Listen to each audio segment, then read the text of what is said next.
Welcome to Brazen Education with Educator Barnes, a podcast with a focus on speaking your truth, being transparent to help others, and having no shame about it. Because we can't move forward until the truth is known.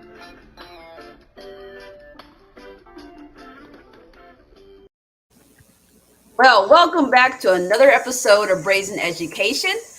We are talking about sex education again, and this is part 3. And my wonderful guest I have today is a teacher, Ali McDillon, and she actually teaches anatomy. So, Ali, welcome to the show. Thank you.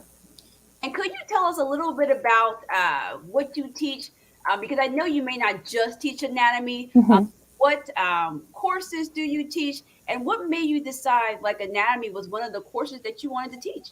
Yeah, so I'm a trained chemist. So I actually got into education through the Woodrow Wilson Teaching Fellowship, like a transition to teaching, to teach chemistry. So I just finished my 10th year teaching, which has been a rough year, but I made it.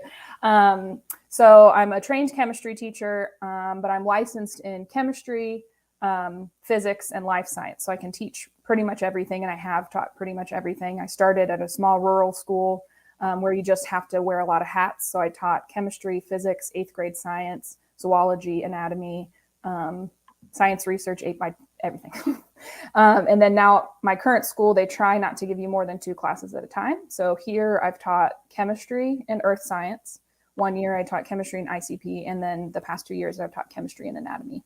And that was more of a, like I was given the option to continue teaching integrated chemistry and physics, which is like a introductory to both chemistry and physics, or to switch to anatomy because they needed someone. And I was the only one with a life science license that was open. And I was like, sure, I'll teach that. And it's juniors. So, and that's always fun getting to teach higher or upper level kids. So I was like, sure, yeah, let's do it.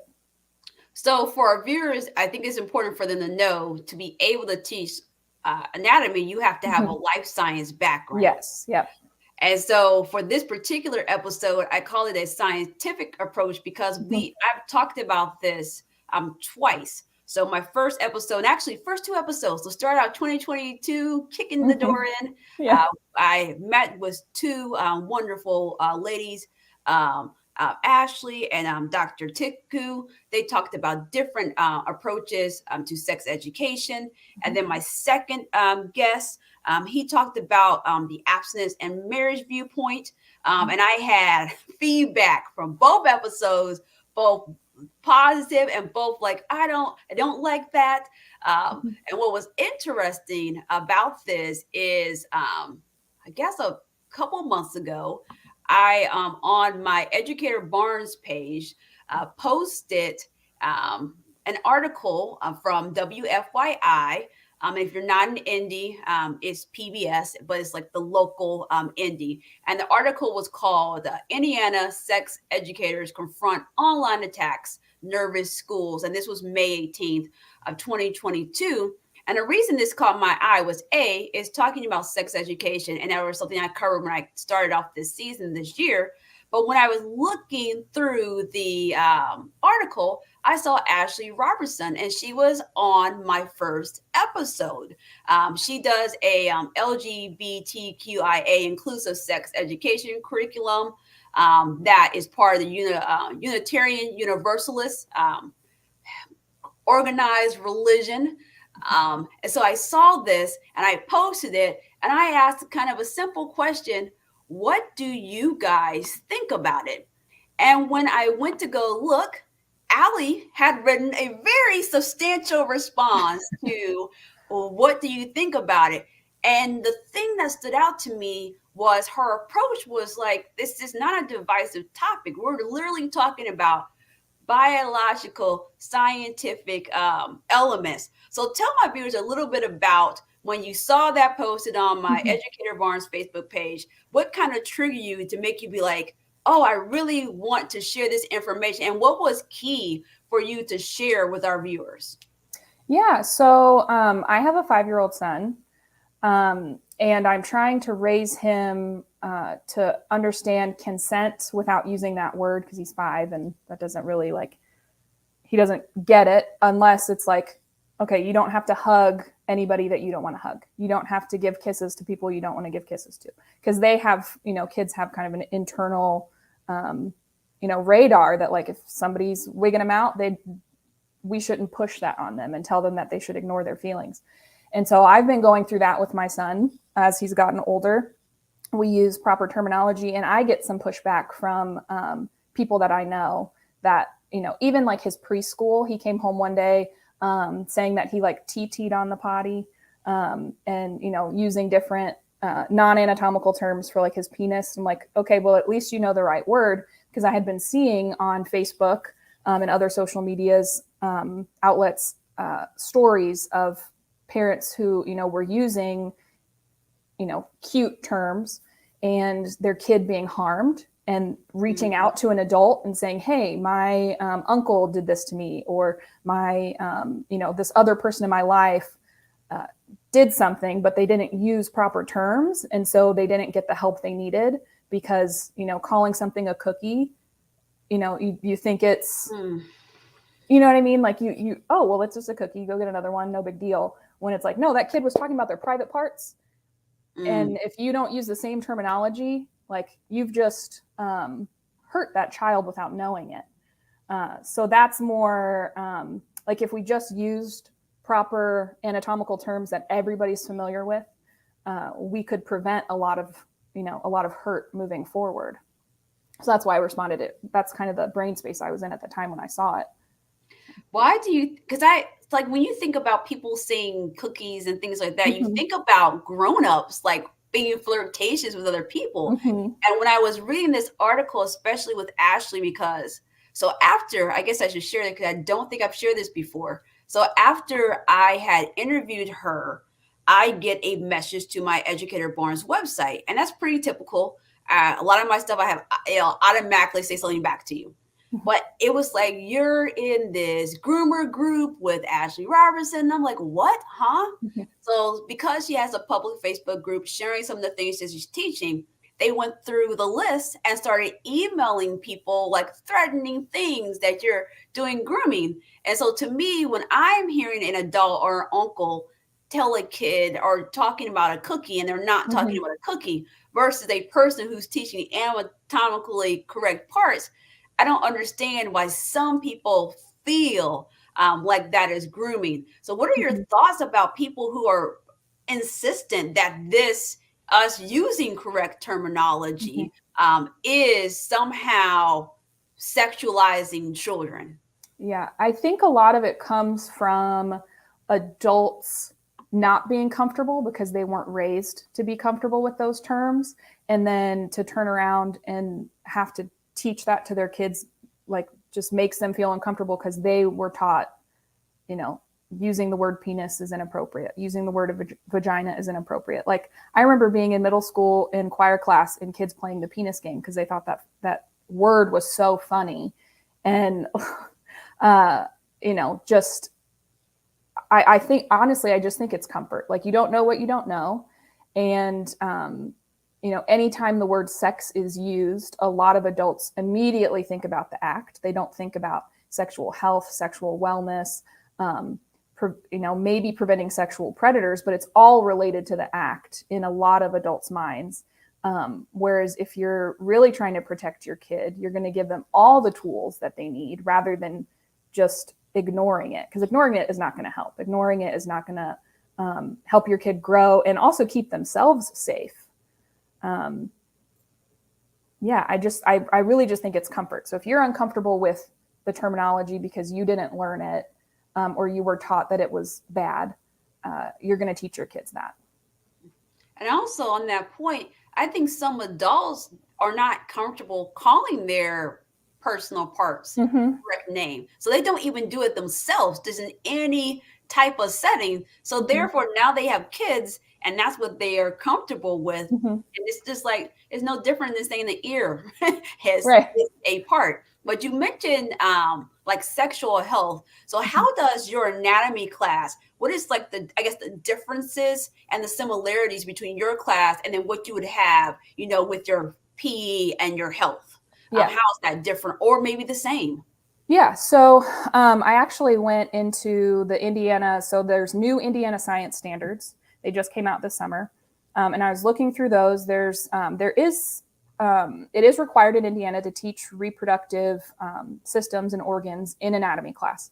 There is nothing explicitly stated in Indiana health curriculum or standards.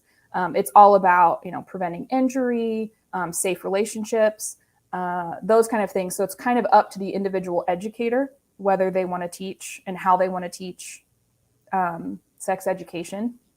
And I think it's mostly freshmen and sophomores who take those classes in high school. I remember I'm originally from Ohio, and we did it in 8th grade, but there was usually it was a PE teacher who maybe got a certification for health. Because in education, in Indiana, we have 25 open teaching positions. So you got to do what you got to do, right? So a PE teacher might get a extra certification, and so then they have not been taught how to broach the topic with kids, how to appropriately level the information.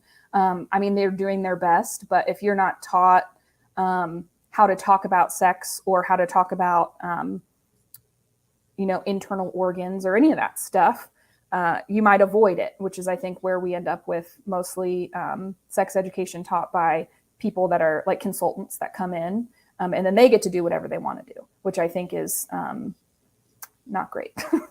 A lot of times, the abstinence only type of that's what my middle school did, and I remember she made us like spit in cups, and then we had to like pour all the cups together, and she told us every person you kiss, you've kissed everyone they've also kissed. And it was gross, and it was a visual like representation. So I understand where she was coming from, but that was also very shaming to all of us. And just the idea of, I know some consultants come in and like have kids chew bubble gum, and they're like, oh, if you have sex, you're this chewed up piece of bubble gum. It's like, that is like totally the opposite of what, like, we want our kids, they're already curious, they want to know stuff. So just answer their questions. And if you're not embarrassed, they're not going to be embarrassed. And if you're a 23-year-old PE teacher who's just been told, hey, you're teaching health this year, but you have no resources. So you're told, oh, well, you have this $100 to bring in, a sex ed consultant. You don't have the time to really pick someone, right? Like you're busy. Teachers are busy people. We do our best. But if a school's always been bringing in the same person over and over again, but they're not continuing to vet the message that they're sending, that can be a problem for our students. No, you brought up many good points. I lived in Indiana my whole entire life. I went to Lawrence Township, and I did the thing with the cup and the spit. We did that. I remember that. And then I remember PE was 9th and 10th grade. And so I remember it was the PE teacher. And then I just remember, like, okay, here's the parts of the female. Here's the part of the guy. Label this and turn it in. And I just remember the awkwardness of everyone like folding over their paper, didn't want to be seen labeling anything, like sliding it up to the teacher. And it was just this whole awkward thing. And it was just like shame. There was a whole bunch of shame about it. But on the other hand, you get kids who are adults, they finish college, and then their parents like, we want grandkids. And then it's like you missed the whole boat where you didn't make this seem like a joyous thing that you wanted to happen. Like, this is a joyous thing. It's a thing that people do, and it shouldn't be a thing that should bring people shame. So I do find that interesting. And in Indiana, all the programming is abstinence based due to how the laws are set up, and people don't vet. And I've sat in different classes, and I like some of the classes where it's body safety. So they're really focusing on keeping yourself safe, but not just your physical body. One presentation I attended, it was your mental health, how that ties to your physical health. And it was like really good for kids. And they didn't do like the good touch, bad touch. Because they even explained how there's sometimes someone may have to touch you like a doctor, because they were just saying like they wanted to define all the things. And so I really appreciated the approach that was taken. But I also gone through other things where everything was just made to make you feel like you were a bad person. And I'm like, these are middle school kids. They have hormones. And essentially, you're telling them the feelings that they're feeling right now are just not cool. Shut it down. Don't do it. And this is bad. And I think anybody, you being a secondary person yourself, we know that when we tell secondary kids not to do something, not as like pushing the big green button to say, go Right. and do this.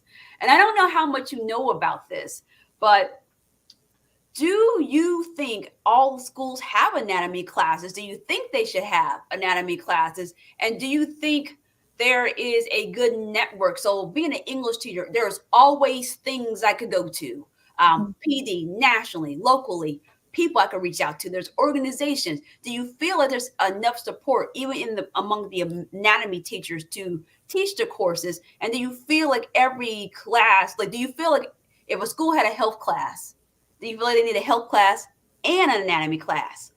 So that was like several questions. So Yeah. No, I get it. Well, I was to kind of go on a tangent, but then I'll bring it back. I was talking to my mom and I asked her, I was like, in your biology class, did they teach any anatomy? She was like, oh yeah, we learned about the skeleton and we learned about our hearts, and that's not in biology anymore. Biology now is all about, they do like mitosis and meiosis. So they do some cell stuff and some DNA stuff. So a little bit of genetics, but mostly what they focus on is biodiversity, ecology. And that's really important. And I think that was brought around to like those standards because we had such horrible environmental impacts at the time. And we want to make sure that we're taking care of our environment. We want to make sure our kids are scientifically literate so that they are making good decisions about like politicians and laws and stuff. But the detriment is they pulled out some of those anatomy things, so that became its own course. So now it's an elective. It is not required. The kids in my class want to they're interested in the medical field. So kind of all of the resources that I've had. So I had not a co-teacher, but we both taught, we were in a PLC together, and she was a great resource. She'd been teaching it much longer than I had.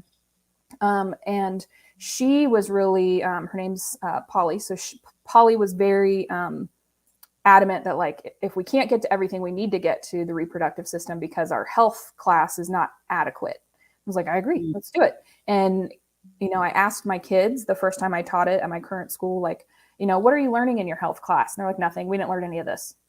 Like, it was just like, don't have sex. And that was it. It's like, well, I know that when my kids get to me 17, not all of them, but some of them are sexually active, and they should know what their anatomy is, just so they can make better decisions. Because it's amazing, the kids in my class, after they learn, all the parts of the male reproductive system, all the parts of the female reproductive system. We talk about the menstruation cycle and the ovulation cycle. And some boys will say, why do I need to know this? Because it's 50% of the population, and maybe your partner, and you need to know this.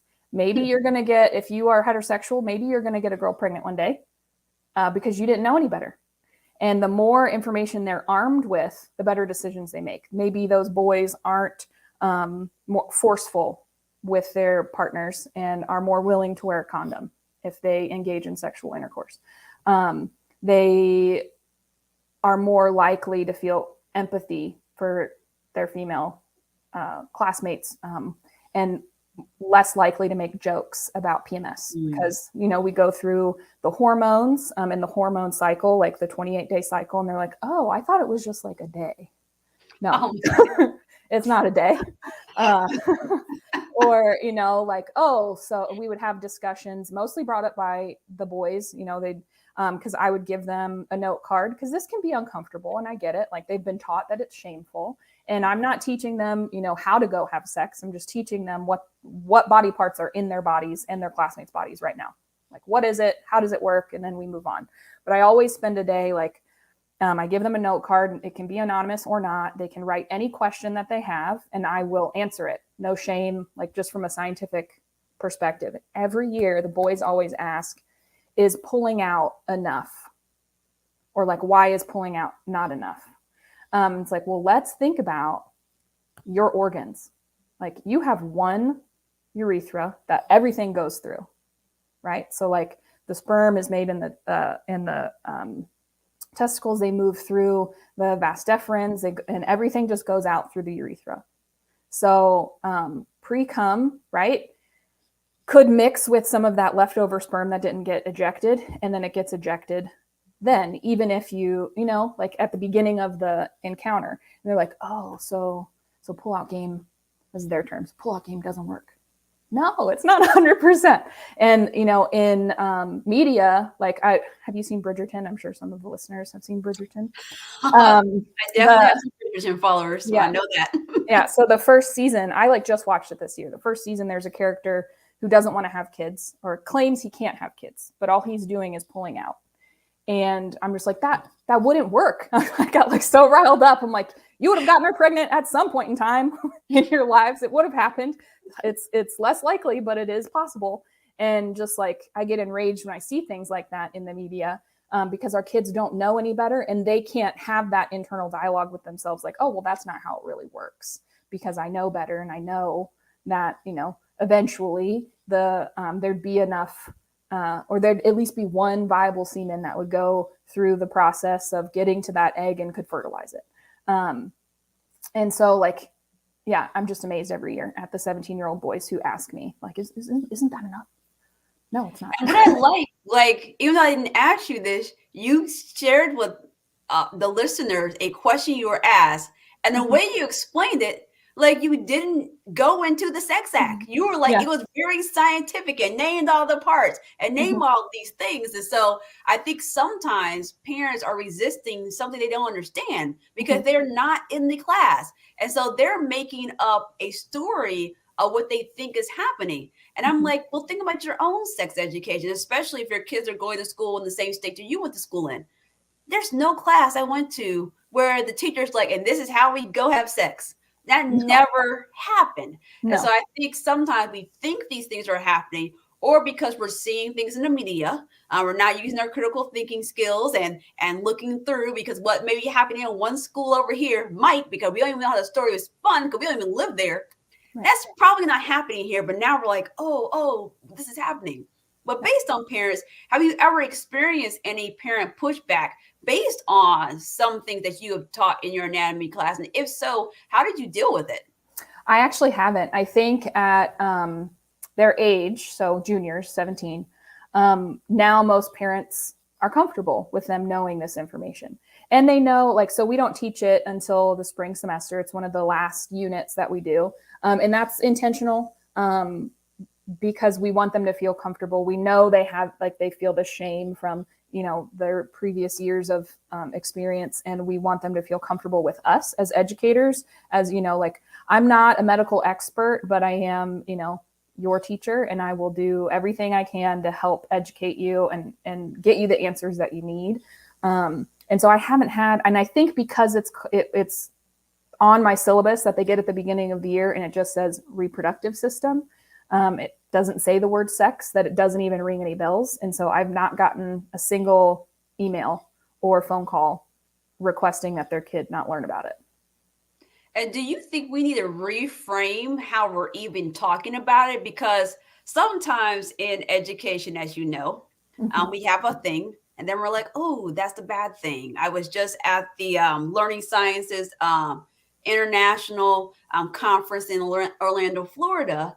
And a lady, she did Sarah Ottawa. And if I mispronounced her name, I'm so sorry. But she did a phenomenal presentation on ELLs.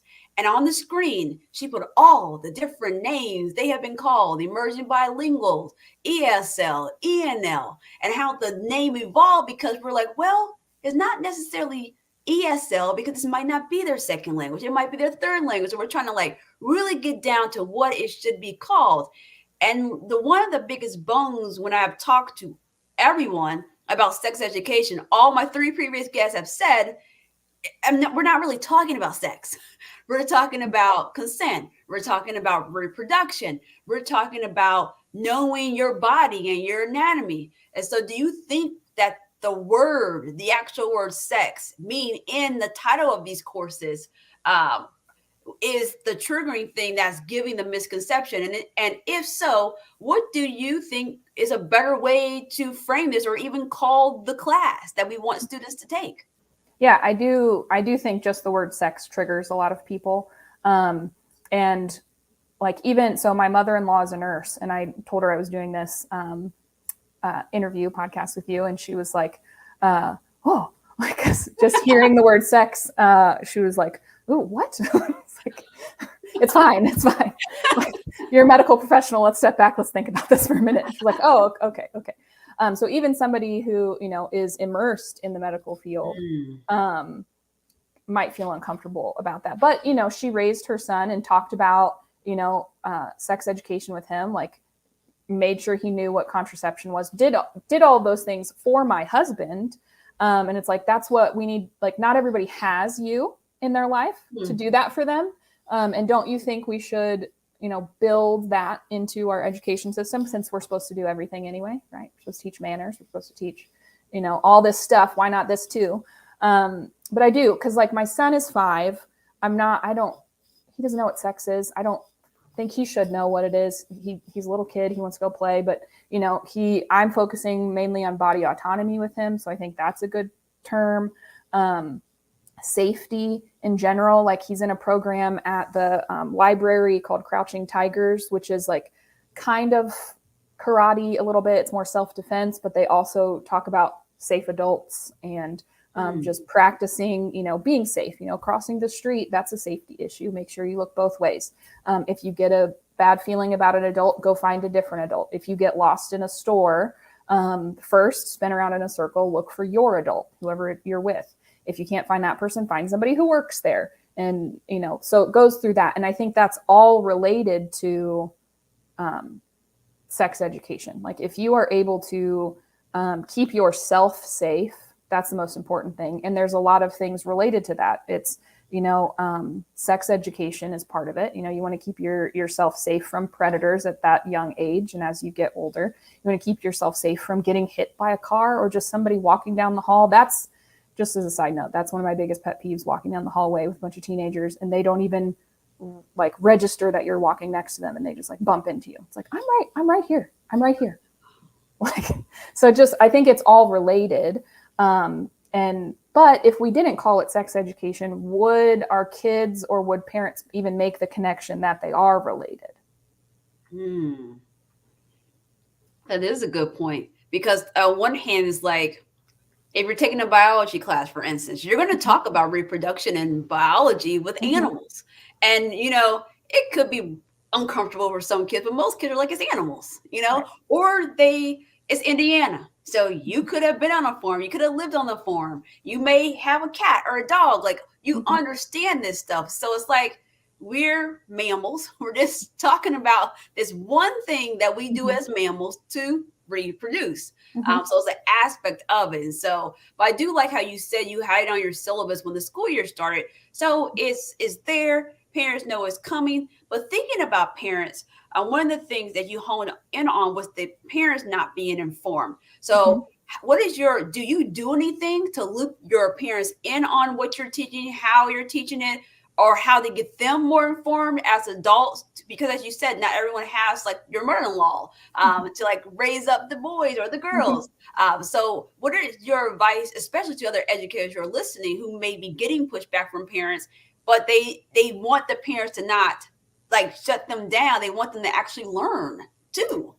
Yeah. I mean, I think it's really important for the parents to learn, and, like, not be 9 months pregnant before you learn that, I'm laying it all out here. I did not know that the catheter that I was going to have was the same catheter that like my husband would have. Like, when I had my son, I didn't realize where it went. Like, I didn't know, because I had never put the 2 and 2 together until I was like in the room, and I had to get an epidural because my labor was taking too long, and they were like, you need to sleep, you need to rest, or this is going to be not fun for you.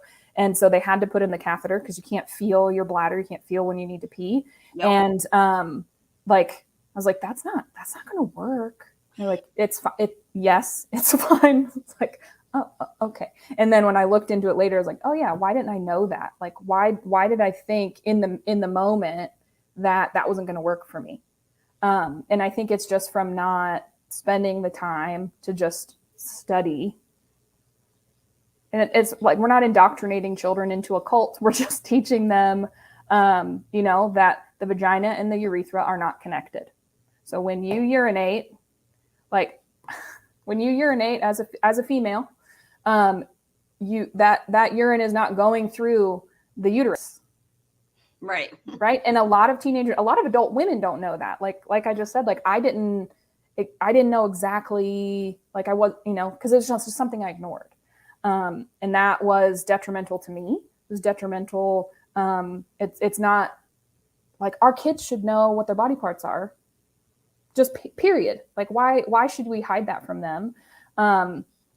And I think that when you come at it from that perspective, it makes it easier as an adult to look into it. Like who cares if your search history is like, parts of the vagina? Like just look it up. It's fine. But mainly I would focus on there isn't a ton of stuff. That's actually there's not a ton of stuff for anatomy teachers, specifically for the reproductive system that isn't medical in nature.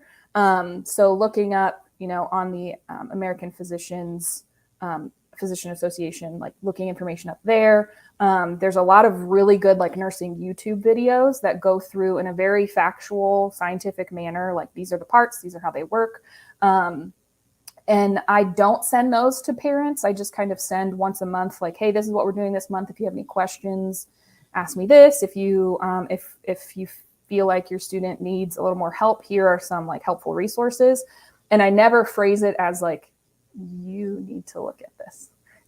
It's just more of like, if you want to help your student, maybe check out this .org, or check out this, medical journal, or this Quizlet that's going over vocabulary, or, this YouTube video that's, telling them the different parts of the heart. That's more how I approach it. And then if the parent watches it, that's great. And they can have those discussions with their kids. If they don't, at least I know that their kid is coming to me and we're having those discussions in class about how all their systems work. No, you're really right about the adults not understanding. My husband and I just watched Sex, Love, and Goop. It's on Netflix, and Gwyneth Paltrow is like behind this show. But what was interesting, and then they had different couples who each had some issue, and the Goop part was like we're all uncomfortable. And so you had young couples, heterosexual, homosexual. You had elderly couples, because I even liked that they had an elderly couple, because it's like, yeah, we still want to do this thing, and we're having issues. But what was interesting, they had like these different, I can't remember. They were coaches. They were coaches for sex, and I think there was a different name for them, but that's what they were doing. And the lady gets out this like puppet thing, but it's like of the woman's like body parts, and she was explaining all the parts, where the vagina was, where the clitoris was, where all these things were. And both of the adults, the male and the female, were just like, those are all the parts. And you would assume you are a sexually active person, you're in a consensual monogamous relationship, and you're struggling, and one of the basic things is you don't even know the roadmap that you're exploring. So I just felt like we're not telling them what to do like this show did later on, but just that basic thing. And then I'm watching it with my husband, and I'm like, I don't remember all of this stuff. So because you don't talk about it. When I had my twin boys, I had an epidural, and they was explaining, I was like, what? She gonna do what? You're gonna empty my bladder for me? Oh, you are. This is interesting. Yeah. And it's like real uncomfortable when you realize like, oh, and then you're like, I guess this makes sense that this is a thing that you would do, but nobody talks about it. And we probably all have aunts and sisters and moms who want this whole thing. And so now we are being put in these scary, uncomfortable situations that we could have walked in with confidence, knowing that this could happen because someone has talked about their own personal experience just with their body and all the things that happens with our bodies, from little person all the way to older person. Right. So I really appreciate how you say you provide those resources because Mm-hmm. the parents can stay kind of in step, Mm-hmm. and they can explore on their own. Maybe they don't want to, because sometimes parents, they don't want to talk to us because they feel like they should know already. Mm-hmm. So I really, really, I'm like that. And then let's talk about other colleagues. What advice do you have for other people who are either teaching whatever it's called at their school, whether it's Mm-hmm. health, whether it's anatomy, whether it's sex Mm-hmm. education? What advice do you have for them if they're like scared or nervous Mm-hmm. about parents or about what to include and what resources? And I know you gave me a playlist, which I'll be sharing Mm-hmm. with you guys of resources, but what resources are like your go-to things you go to? And I know you mentioned a few that you Mm-hmm. feel that if you met somebody on the street and they're like, I'm about to teach anatomy next week, what would you say? Oh, I don't know. No I pressure. I would say for anatomy, having a really good textbook with really good, not graphically, so it doesn't need to be real photos, but really good diagrams Mm, in it is super important because if a parent sees it that it's in this anatomy official textbook, they're more likely mm, to accept it. Whereas if you're just buying, like, there's nothing wrong with buying stuff from Teachers Pay Teachers, but if that's what you're doing, use it as a supplement more than a like, this is my curriculum, because your parents are just more likely to trust the information that's in this textbook. Um, and yeah, that would be mostly it. Anything else that you want to do, if you're uncomfortable, your kids can feel that. So get either comfortable being uncomfortable or spend a lot of time uh, either learning or relearning this information before you um, present it to the kids. Because if you're uncomfortable, they're going to be uncomfortable. And then they're not going to want to ask you questions because our kids are pretty good at, with the exception of a few, picking up on your emotions. And if they know you don't want to talk about it, they're not going to ask about it. So that would be and my advice. you just mentioned that the science standards just got updated this Mm-hmm. summer, and you touched on this briefly. But were there any like sharp changes in within your content area based on the updated standards that you're concerned about, or maybe you're glad is in there now? Um, it's not necessarily the content that has changed in science, it's the way it's presented. So it's more of like, they call it 3D learning. Well, the national next generation science standards call it that. I'm not sure exactly what Indiana is calling it, but we've basically adopted the national formatting, where it's here's the content, but you also need to come at it from the scientific method perspective or the scientific process of learning, how to ask questions, how to research, how to set up an experiment, observe, make conclusions, all those things. So that's kind of the biggest shift in the standards right now is it pushing from a vocabulary like memorization aspect to a let's do the science and be more hands-on with our students because we know that's how they learn better. So I applaud Indiana for doing that. Now, whether we have the resources to implement those changes across the board is another issue, and not just like pieces of equipment, but how are we going to train our educators in this new way of thinking about their lesson plans? Because as science teachers, we already chemistry, for an example, is a 20%, like I have to be in the lab with my students 20% of the time. So I already spend 20% or more time in the lab, but making sure not that just that we're not just in the lab to be in the lab, but that time is well spent, and that when we are finished with the experiment, that we're really thinking through what did we learn, was that useful, how did that add to our understanding of whatever we're studying, and that's more of my concern is like how are we going to make sure all of our science teachers are on board of like biology, anatomy, zoology, chemistry, physics with that type of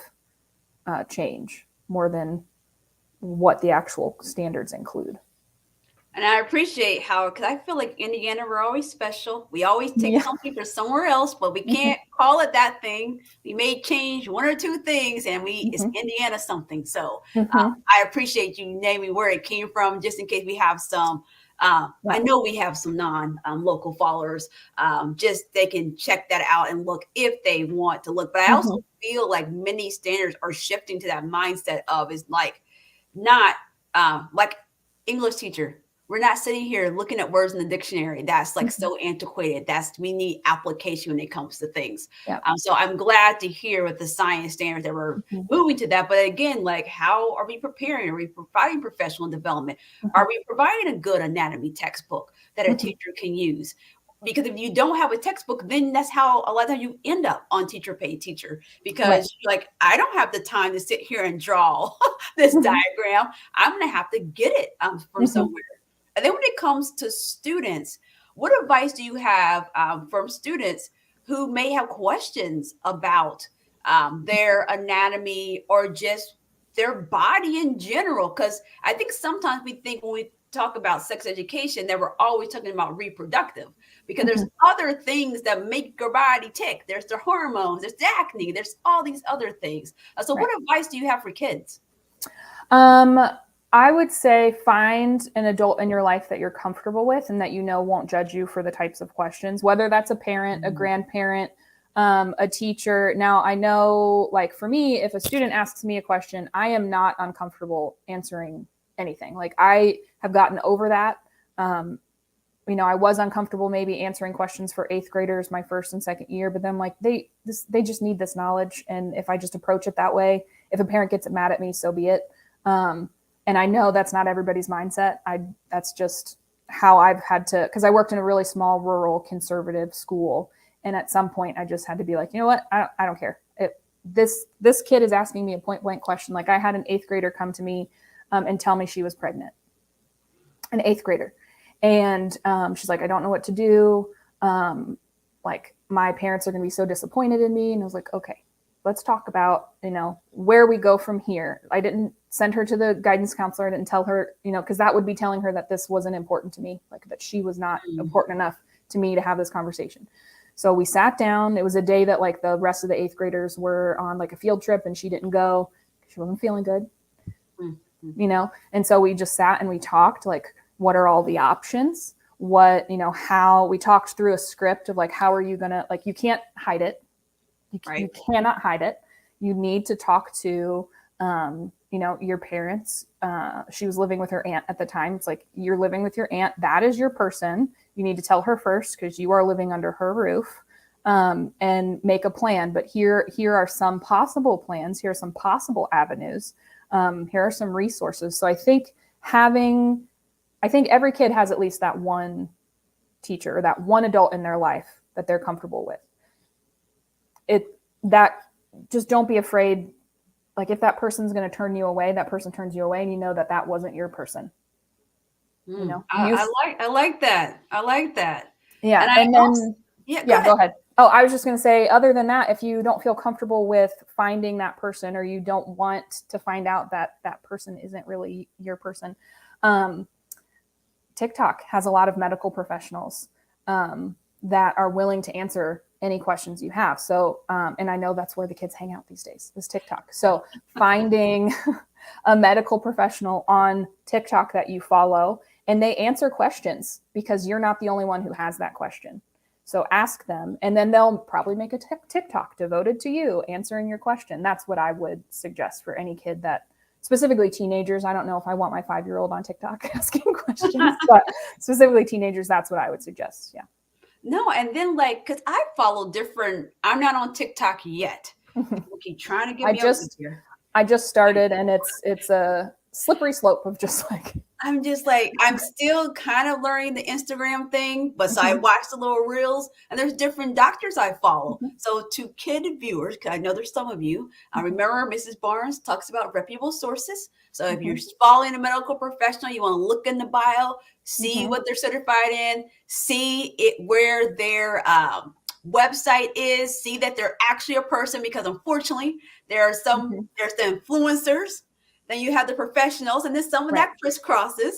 But just make sure you check that out. But I do agree because it's so non-threatening because it's like, oh, and most of the time they won't even call out your name because if you send them a message, they may be like, hey, don't share who I am. And I think most medical professionals are not trying to out children. But there was something else that was pretty powerful that you said, is that the fact that you made a plan with the student that came to you when she was pregnant.